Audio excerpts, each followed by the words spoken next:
to your earlier thing about cold calling, how it's not dead. I don't believe that it's dead either. I still do cold calls, and I don't do them as much as what Tim used to, right? Whenever he was building the agency, but I think one of the things that's unique about our area is there's a regional health plan, and there's regional hospitals. And so one of the things that has kind of come of that is there hasn't been a lot of ingenuity and a lot of differentiation between our agency and the agency that's down the street. And so if I call you and I say, hey, my name's Luke Davis, I'm with Navora, I'm a benefit broker, they immediately think you're going to try to quote me, you're going to bring me Blue Cross Blue Shield, Scott and White, Aetna, UHC, and you're going to bring me the same stuff that everybody else does, right?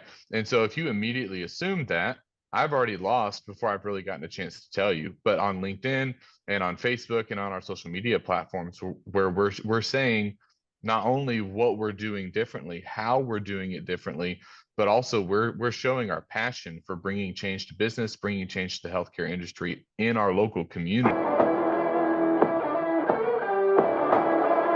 Welcome to the RockstarsRocking podcast, powered by Voluntary Disruption, a show dedicated to people who are crushing their business and life goals. These are bite-sized conversations with leading rock stars in their respective industry who are pumped to share their story to help drive you to the next level. So, are you ready to rock? Speaking of rock stars, here's your host, Eric Silverman.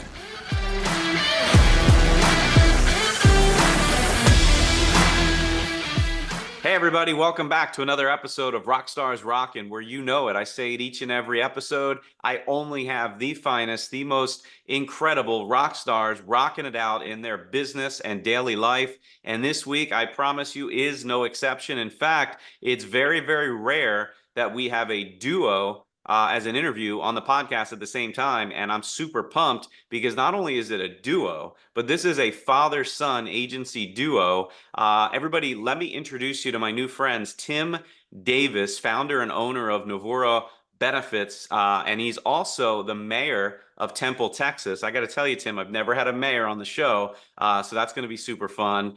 Joined by his established and esteemed son, Luke Davis, benefit strategist. Guys, I want to hop right into that if you don't mind. I do have some partners and clients and advisor friends around the country that are also father-son, but what's that dynamic like? Like when you brought Luke in, I'll start with you, Tim. When you brought Luke in and said, hey, let's give it a shot with the benefits world, did you have anything in the back of your mind thinking to yourself, this isn't going to work because I don't know how I'm going to work with them every day? Describe that relationship and your thoughts going into it. Yeah, no, that's a great question. It's sort of funny. Luke had a lot of opportunities coming out of college to go to work somewhere else, but I think he called. I don't remember. Maybe a month, maybe 6 weeks before graduation, he said, "Dad, I want to come home after school, and I want to work with you." I just remember after getting off that phone call, thinking I didn't even really know I was hiring. But he came on board, shortly thereafter, and it's really been a lot of fun. Obviously we've had our ups and downs, right? There's bumps in the road, but it has been 100% a great decision to bring Luke on, and he's done a great job. He's learned so much, and it's always good to bring on someone a little younger. Actually a lot younger, and the thinking and the way they think is just more dynamic, and so it's been an honor and a privilege, and it's been a lot of fun working with Luke. Luke, are you an only child, Luke? No, I'm the middle. I have an older and a younger sister. Is there any other kids going to come into the family business? Not of his kids. I don't think so. No, this generation, I think it's just me. Got it. Fair enough. What were your thoughts? Well, like you had opportunities. You went out. You got out of college, and you called him up and said, "Dad, I'm going to assume the clothes. I'm a salesperson. Let me show you. I'm going to sell you on bringing me aboard."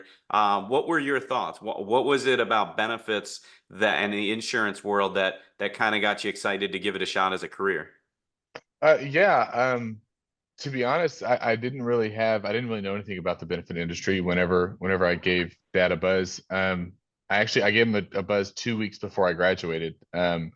And like he said, I had a couple of other opportunities, and whenever I looked at it, and this kind of goes into just the dynamic and the way that we're taught in our family and the way that he was taught by his dad. Um, I don't want my time and my tenure to determine the amount of money that I make, the raises that I have, or anything like that.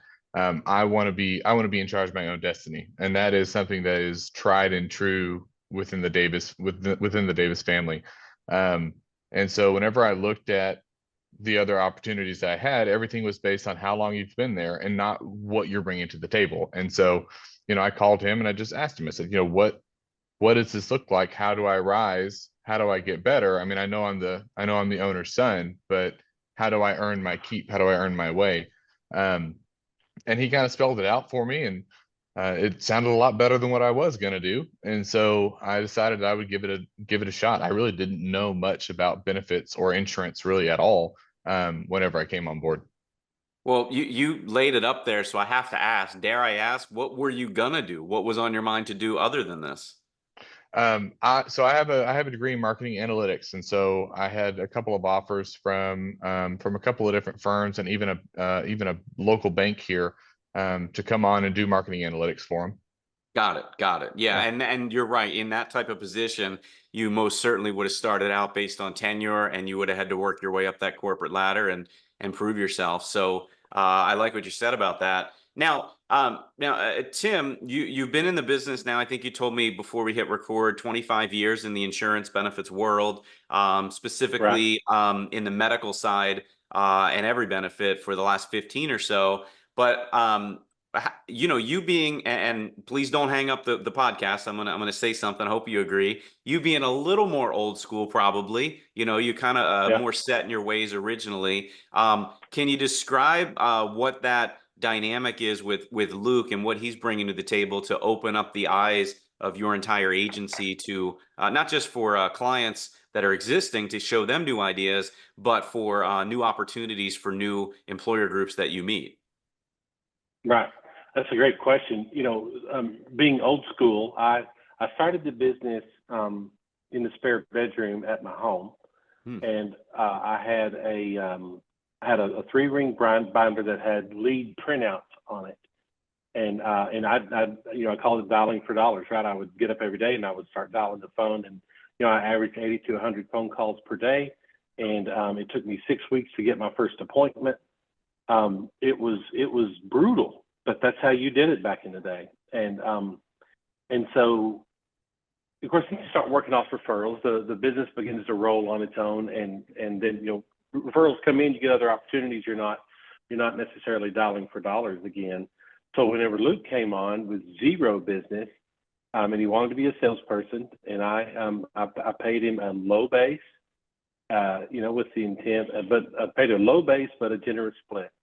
And so of course, I hadn't kept up with all the marketing opportunities and different things out there. So I'm like, all right, here's a list. Start calling people.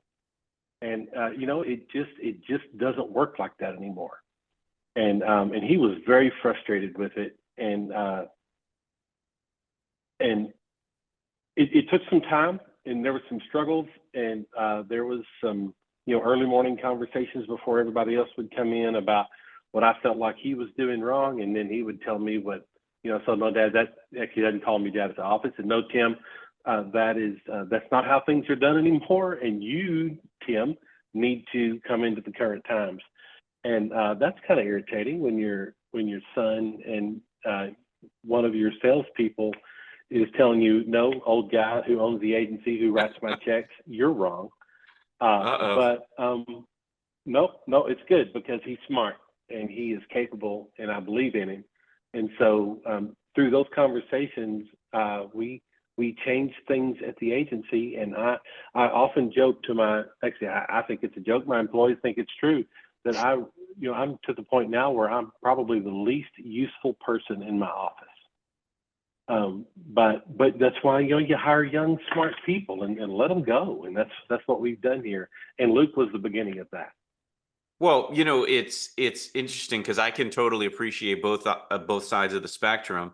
Believe it or not, I've been in the employee benefits world for almost 25 years, and the story you just shared from early on, starting out in your home and just dialing for dollars and making calls. I did the same thing, and I hated it just as much as you probably did, and as you described, Luke did. But that was the time, that was the day. 25 years, and even Hmm. before that, that's what you Mhm. did. There was no internet like it is today, of course. Now we do sound like the old guys, but it's just a fact, right? So I love how you say, and I want to hear, Luke, what your thoughts are. But Luke, when you came in, first off, I don't remember off the top of my head what year was that, and what did you see immediately that you could do to change and differentiate in the market, prospecting wise, right? That your dad wasn't teaching you, or excuse me, and I love how you in business he's Tim, he's not dad. So what Yeah. Tim wasn't teaching you, that you realize you need to adapt to, because what he was showing you just was a little more old school, and it was a bit archaic, and it wasn't working. Yeah, and I don't know. I can't think of very many times where I, went up to Tim and I said, "Hey, this is wrong. This isn't how we should do it." One of the things that I really appreciate about the opportunity to work with my dad, who's like, like you said, at 8 to 5, he's Tim, and then after that, outside of that, he's dad. And there's a pretty easy dynamic there. One of the things that I think I had a chip on my shoulder was like, I'm not going to be the boss's kid. um that's not okay with me. That's not how I want to be seen. That's not how I want to be known. I want to be Luke, and I want to be a driver of change, in the industry and in our communities. Um and cold calls to me were exhausting, and I just, like I said, I never got anywhere. And whenever I was able to get into a group, it was always a group that was really small, that didn't have anything in place, and we had to start from the ground Mm. up. And I wasn't able to really bring real change. And so, I started doing stuff on LinkedIn. And actually, for the first year or two, I didn't even have a LinkedIn account. I was acting as Tim on LinkedIn. And once I closed a couple of businesses, or once I closed a couple of sales there, I think his eyes opened. But one thing that I appreciate about it is, and about the way that Tim has done this, is whenever I've come up, it's not, "Hey, you're wrong." It's, "Hey, Tim, I have an idea about this. I want to put some effort in. I want to try it this way. Are you all right with that?" Um, and something that you're not going to get from your boss. And maybe it helps that he's also my dad. He said, "Okay, go try it. Go do it. Go find out, and then come back and let me know." And so I was given that freedom to figure it out myself, to not just have to do it the way that it's always been done. If I had an idea, I was able to go explore that. And I think that that helped me grow a ton and helped me grow exponentially, especially in those first 3 or 4 years. Now, piggybacking on that, right? So cold calling is exhausting. It's never ending, and it's interesting because there are going to be a lot of listeners that are tuning into your episode right now, and I've talked about it with other episodes and other guests before, but a lot of folks say cold calling is not dead, and some people really enjoy it and get a lot out of it, and they're really good at it. I'm not one of them. Doesn't sound like you guys necessarily are one of them. But this isn't to say that you can't have success, because I know that there are folks listening that do have success with dialing for dollars. But there's Mhm. just so much technology out there at our fingertips, and so much opportunity for building or connecting and building relationships on social media and using other forms of media in general.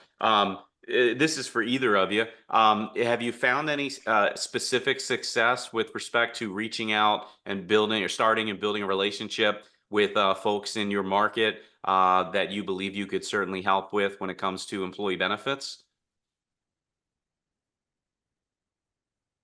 What do you mean, building relationships electronically, or Sure. building So what I relationships mean, face to and face? when I started out, right, and Tim, you might be the same. There, because there was no social media, it was more, I had to go to every chamber event on earth. I had to go to every networking event. And I don't know if you guys have in Texas, but they had BNI groups and all these various different organizations where you meet and have breakfast and coffee with strangers and you get to know them, and you hope and pray it's not just a bunch of salespeople. You hope that it's a lot of entrepreneurs and business owners, right? Usually they're But filled with it's always a bunch of salespeople. salespeople. That's Yeah, right. That's yeah. right. So anyway, my point is that stuff still exists. I know it does, Yeah. but what potentially Luke or Tim are you guys doing that would start and cultivate relationships that are not the old school way that you and I grew up with, Tim, 20, 25 years ago? So I have, I'm a relationship guy. You know, I'm a people person at my base. I want to know people, whether they do business with me or not. That's not why I enjoy people. And so I have used, you know, I've used civic clubs, church, when Luke was playing baseball, I coached his teams, just sort of getting to know people out in the community. Sure. And, you know, when people see that you're real, then I think then you can build a relationship with them. So that's the, you know, you are a more inviting person to do business with, right? If you know my wife's name and you know where I went to school and all those things. And so that's kind of the old school way of doing it. And I think the one thing that Luke is very good at whenever it comes to social media is he's also very transparent. You know, he puts pictures of his son up there, you know, and he talks about the love that he has for his wife and his family. And you know, after a while, whenever you build a real emotional connection to someone, whether it's virtually, I don't like a virtual relationship, right? But these younger generation does. But whenever you begin to build that relationship, people see you as being real. Sure. And then from that, that relationship might go toward business and it might not, and either way is okay. Yeah, I mean, it's the cardinal understanding that folks have, that people do business with people. They do business with people they know, like, and trust, people that they develop respect and relationships for. And you know, we are in a world now where you know, and I look at my business, right? And you know, I have virtual relationships. I have hundreds and hundreds of employer group clients that I've literally never met in person. I've never shaken their hand in person, through multiple dozens of advisor brokerages like yourselves across the country, many of whom I too haven't met or have barely meet in person, maybe once every few years. That's the environment we Right. live in. Now, there's good and bad to that. So I'm curious your opinion, right? So maybe Luke, your thoughts. So from a growth perspective, as an agency, as a firm, because of those virtual relationships you're able to create, it does allow you to expand beyond the walls of your greater area of Texas, and bring on more clients throughout the country to help and give them your guidance because of the world we live in with technology. But then the contrast is you may not meet them in person or see them in person nearly as often as if they were 2 blocks up the street or a few miles down the road. Luke, as an agency, have you used that in a good way to your advantage to prospect and seek opportunity outside of your general area between, I know you guys are between the Austin and Texas area, or Dallas area, or are you guys still looking to stay right in your market in general?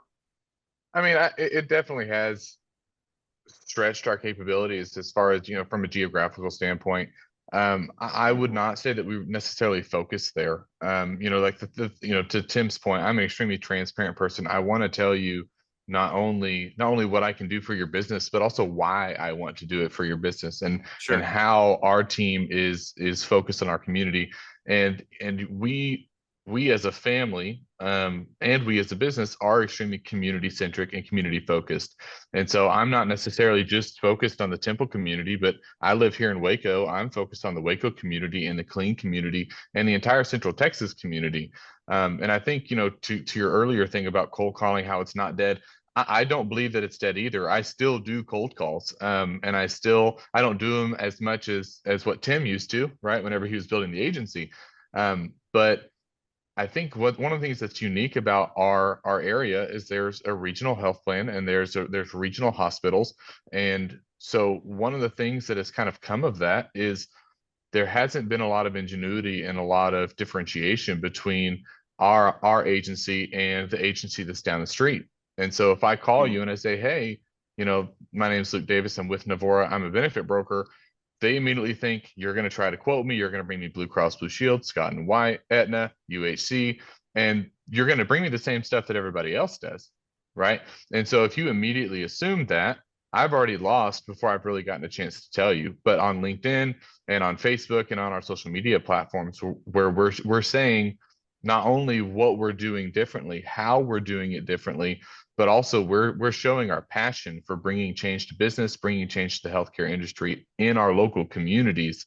And so to your point, we're mainly focused here locally, in our greater Temple, greater Central Texas area, because that's the area that we know, that's the piece of the industry that we know, and that's also the area where we can have the biggest impact. Listen, I love that answer, and I'll tell you why. And I'm not beating up any advisor or broker that's listening, but too often what I'm hearing is the polar opposite. So it's, hey, because of the virtual world we live in, we can expand everywhere. So, let's be a national firm and we have more of a footprint, and that's fine. But I love the grassroots that you just described. The fact that, sure, absolutely, if you happen upon a relationship in the middle of nowhere, USA, or on the East Coast, you could certainly help them. Your ideas will work, but you're not targeting that. I love how you're so centrally focused on the community. And again, please don't hang up if you're listening. No offense to anybody that's been on the show or you're trying to expand nationally, but I think most listeners would agree that it is refreshing to hear that you believe there's such a wide open market within your few hour radius of your office and such.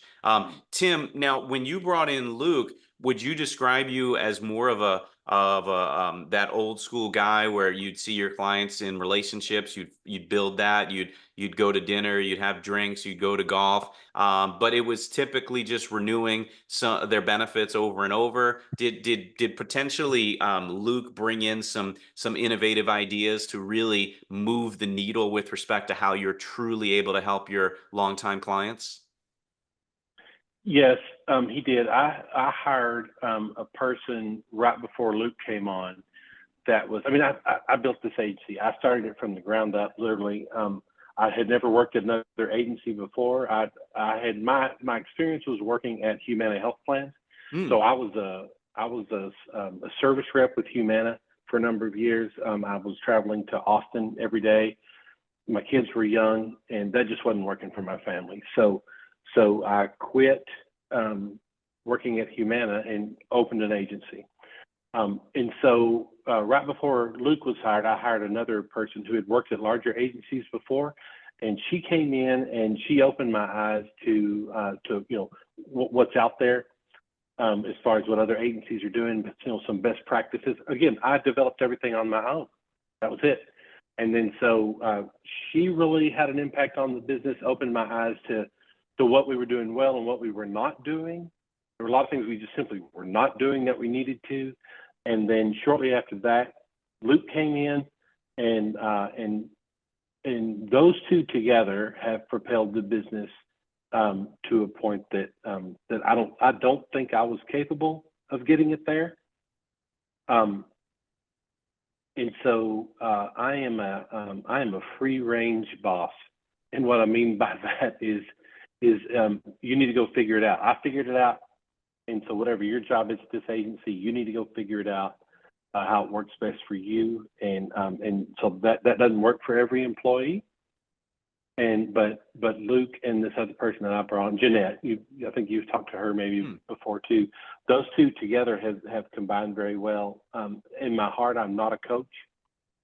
I'm a doer, and you need to go do it. And so bringing Luke and Jeanette on at roughly the same time. Luke, what's the time difference? A year? Yeah, I came on 2017. She came on 2018. Okay, so I'm sorry, I had it opposite. But those two together really have combined well. They've learned from each other. There's great synergy with those two working together, and they've taken the business to, like I said, to a place I don't think that I had the capability to get it to. I'm a good local agent, and and focused on the community, focused right here where we work. And Luke and Jeanette have taken it somewhere else. I love it. I love it. And I did have the pleasure of meeting her at one point, and I was wondering when you were describing.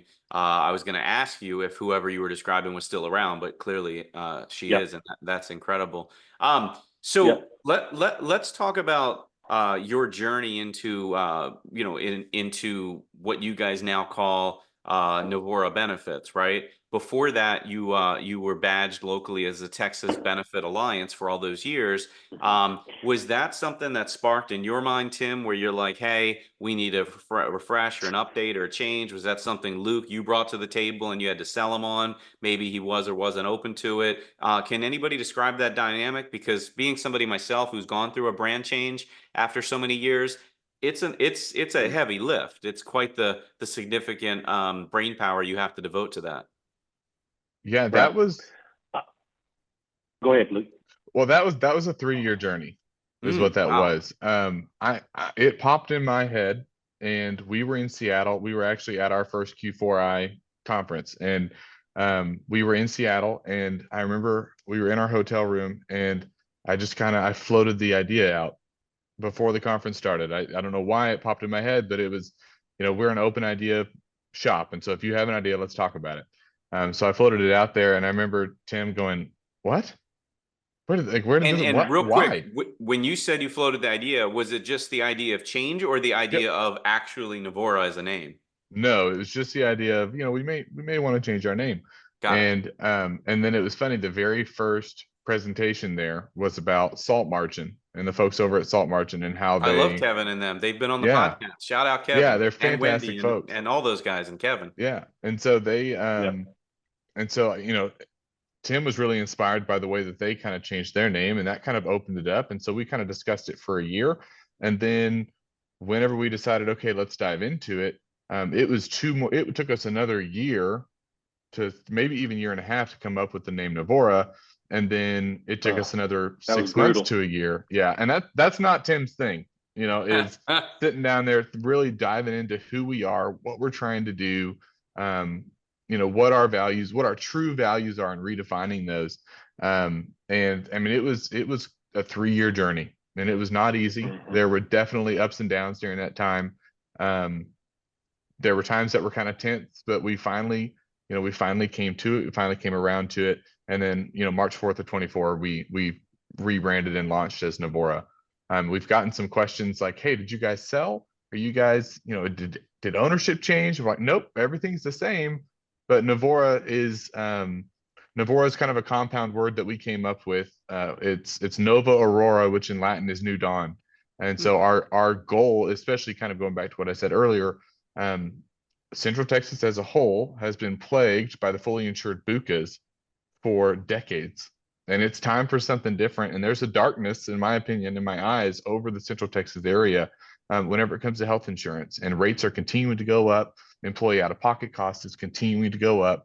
And it's time for a new dawn. It's time for change there.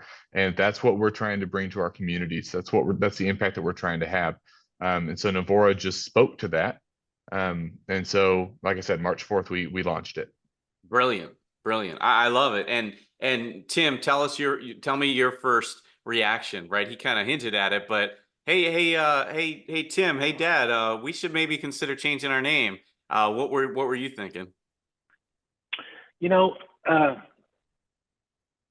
Probably both sides of the coin. One was anybody that's built a business from the ground up, that business is their baby, right?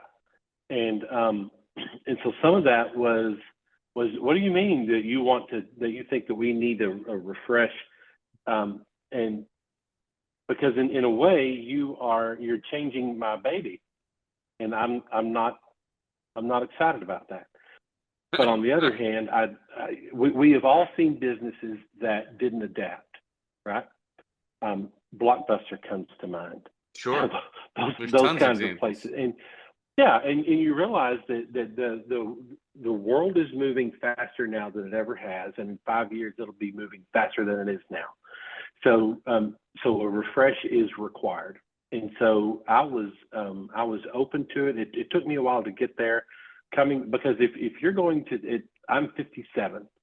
I've operated as Texas Benefit Alliance for probably 20 of the 20. I'm super creative. The first name of the business was Davis Insurance Service. Right, that's what I started out, and then I thought, man, moving to Texas Benefit Alliance, that's huge. And then moving to this mashup called Novara, to me, that's, again, being the old guy, right, dialing for dollars.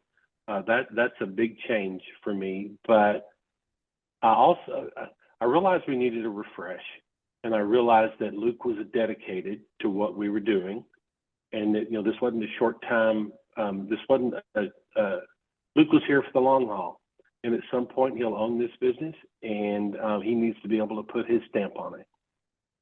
And so I was fine with that. Now, again, it took forever to get there. There were times where we put the name change, we put it on the shelf for a couple of months at a time, because I was irritated and I was frustrated. And if we're going to do it, we're going to do it once more, and we're going to do it right. And I wasn't happy with where we were getting there, with the progress. So there were times we just put it aside. Yeah, but it's a huge decision. So the fact that it took a bunch of years, that's not unheard of. And I know, working with Kevin Trokey and Wendy, I mean, they're experts at that. I'm sure they were helpful, but they would tell you too. I mean, Salt Margin didn't happen overnight with Kevin Curran and his team. So it's a process, and I think looking back on it, you're probably very glad that you did it, and then it worked the way that it did. So as we start to wrap up, I got to talk about politics, not global politics, but just you, Tim, right? You have you always had an interest in local politics? I mean, how do you go from cold calling and in the insurance world, starting out at Humana, to years later becoming the mayor of Temple? Like, I don't even understand that. That's great. Yeah. So yes, growing up, I was one of those guys that I always I was raised to be a leader. My dad, there's a whole story behind that, but sort of what's instilled in me, we're serial entrepreneurs. We make our own way, and that's always been part of me. And part of that is having the nerve to having the ability to want to be a leader. I've never had the desire to step in behind someone else and work alongside or work behind them. I want to be the guy out front. And so even growing up, I was the kid that ran for, student council and things like that in high school, in junior high and high school, and enjoyed that. And then, of course, there are a lot of years where I was just trying to figure out, getting through college, making a living, et cetera. And then I remember I pulled out of my driveway, and there were two ways to leave my neighborhood, and I always went one way. But one day I went the other way. And as I did, where we had watched the 4th of July fireworks the previous July, it was now January or February, and there were duplex pads on foundations on this lot that I didn't even know about. This thing was happening a half a mile from me, and I had no idea. I knew it was going to change what my neighborhood looked like. And so that sort of got the wheels turning again. And then my city councilman for my area decided he was going to run for mayor, which means he was going to vacate his council seat. And I ran for city council, having not done anything. I mean, I didn't even know what the right steps were. Normally you volunteer with the city on some boards and commissions, the Parks Board or something like that. And you sort of matriculate up to the council. Not me. I threw my hat in the ring. I ran for office. I ran up against another guy that had some experience, and I ended up winning by 27 votes. So on that day, had 14 people voted the other way, right? Then I would have lost by one. So that was in 2013, and I served on the city council from 13 to 18, and then 18 our mayor decided not to run, and I wasn't the most senior person on the council at the time, but I was the only one that could probably run for mayor, and ran for mayor. So I ran in 18, ran again in 21, ran again in 24. So I'm just now I've started my third term, so I'm my 7th year as mayor, and so that's sort of the political history. but I feel a real obligation. I think that we all owe it to the people that were in the past and the people that are that we deal with currently, whether it's a client or a resident of Temple or whatever. If you feel like you have a set of skills that are helpful and that are innately good, right? I mean, some people have some skills, but you don't want them as your leader. But that that are unselfish, focused on the people. Then I think you have an obligation to give back. And sometimes you give back at your church, sometimes you give back, at a shelter, you give back. But either way, if you owe it to your community to give back. If you're going to take and take and take, right? We're going to go to people in our community. We're going to ask them to do business with us. We're going to create an income from that, which in some ways that's selfish. And so I think that I have always felt an obligation that if I'm going to take something from my community, then I also have to give back something back into my community. And that's not a soundbite. That's not something that I for a podcast. That's something in my core. I believe this is where I raised my family. This is where I built my business. This community's only been good for my family, and so I have to give back, but only in a good way. So is there do you have the ability within the bylaws to do a fourth term, or are you done? I'm done. Got it. 3-year terms. Yep. And then I don't know what I'll do after that. I think there's still some opportunities in the city where I can volunteer. And I'm volunteering now. A lot of people think that the mayor is a paid position. It's not. So I probably, on average, spend 20 to 25 hours a week. Many times when I leave my office for lunch, my staff will ask me, "Are we going to see you again today?" And I usually say yes, but about half the time they don't see me again because something else happened. So, Got it. and again, that's why going back to that's why Luke and his forward thinking is so important for this agency, because I'm not here most of the time. And so, man, you have to trust your people that you've brought them up correctly to take care of this thing, right? Sure. This organism that's been built. Luke, politics in your future? Fill in the old man's shoes one day? Hey, watch it.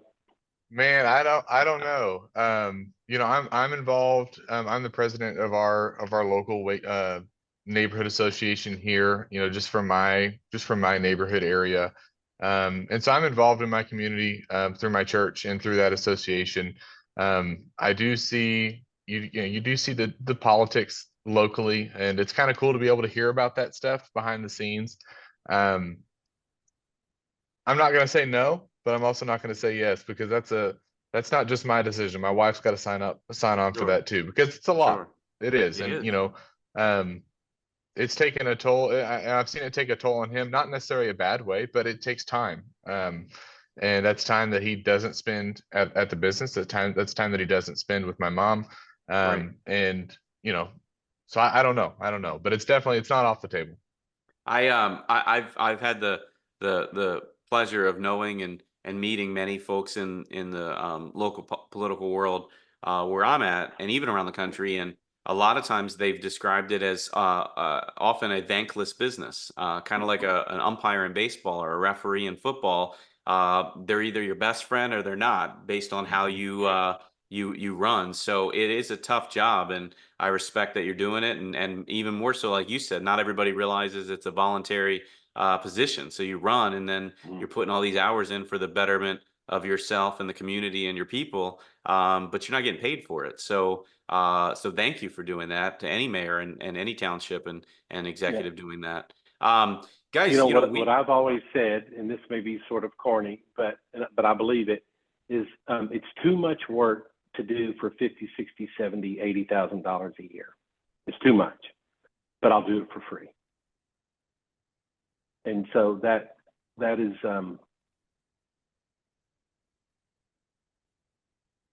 that's just where I am.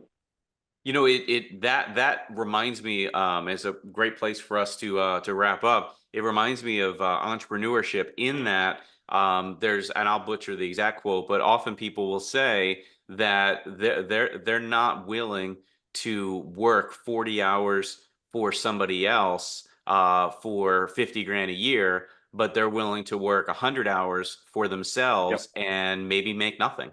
They're willing to do it. They're able to do it because of that entrepreneurial will and mindset. So, guys, look, I appreciate you coming on and sharing your story. Like I said, we've never had a father-son duo, let alone somebody who's in a political position as you are with Temple and as the mayor. Congrats on your third term that you just got reelected to. Thank you. For everybody listening, if they want to get in touch with these guys, if you're curious, I mean, I know they're open. I know they're part of the Q4I network with my friends Kevin and Wendy, who are also on the show in the past and will be again in the future. Their website is novaurains.com, novaurains.com. You can certainly send a message over to Luke on LinkedIn if you have a question or a thought. Don't be selling them stuff. They don't need you to Luke, unless you love it, you don't need a lot of salespeople spamming your inbox. But at the same token, I know they're big on collaboration and helping people out in general. And I can't end the show without a shout out to Lindsay, who was our guest a few episodes ago, Broker of the Year finalist, Benefit Pro Broker, Benefit Pro Magazine. Without her, I never would have met you, Luke, and I'm so grateful that she made the introduction, and here we are leading to another fantastic episode, at least in my opinion. So for everybody, I just show up and ask some questions and have some fun. It's my team. It's the team behind me putting this show together. So for everybody behind the scenes at the Rockstars Rocking podcast, I'm still Eric Silverman, and that, my friends, is Tim Davis and Luke Davis, and appreciate you listening, and I'll see you next time. Thanks, everybody. Thanks so much for tuning into this episode of the Rockstars Rocking podcast. If you haven't done so already, make sure you're subscribed to the show wherever you consume podcasts. And if you feel so inclined, please leave us a review. 5 stars would totally rock. Until next time, Rockstars, keep rocking.